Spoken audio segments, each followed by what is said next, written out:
கணவனுடைய மனம் இருக்கு பாத்தீங்களா, ஒரு அடிப்படையை புரிஞ்சுக்குங்க. அவன் எவ்வளவு பெரிய புயலாக இருந்தாலும் விழாத வேர் மாதிரி நிப்பான். ஆனா மனைவியுடைய வார்த்தை இருக்கு பாருங்க, அது பட்டாம்பூச்சி இறகு மாதிரி இருந்தாலும் இவன் பட்டுன்னு விழுந்துருவான். இதுதான் யதார்த்தம். இந்த முக பாவனை, அந்த கவலை, அந்த சோகம், முகத்தை உம்முன்னு வைத்துக் கொள்வது, திரும்பி படுத்துக் கொள்வது, இது எல்லாமே அவனை ஹேண்டில் பண்றவே தெரியாது. அவன் ரொம்ப தயக்கமா இருப்பான்.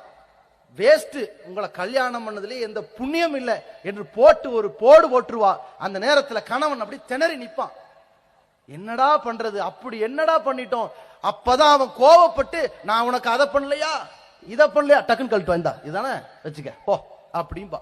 இப்படிதான் பிரிவினை ஆரம்பிக்குங்க. இந்த பிரிவினைக்கு நாம ஒரு கட்டத்துல இடம் கொடுத்துடக்கூடாது. அதற்கு அடித்தளம் மனைவி. கணவன் அவரால் இயன்றதை செய்யறாரா, கஷ்டப்படுறாரா, உதவி செய்யறாரா, சரி, அதுல நன்றி உணர்வோடு நடந்தோமையானால் அல்லாஹ் நமக்கு நற்கூலி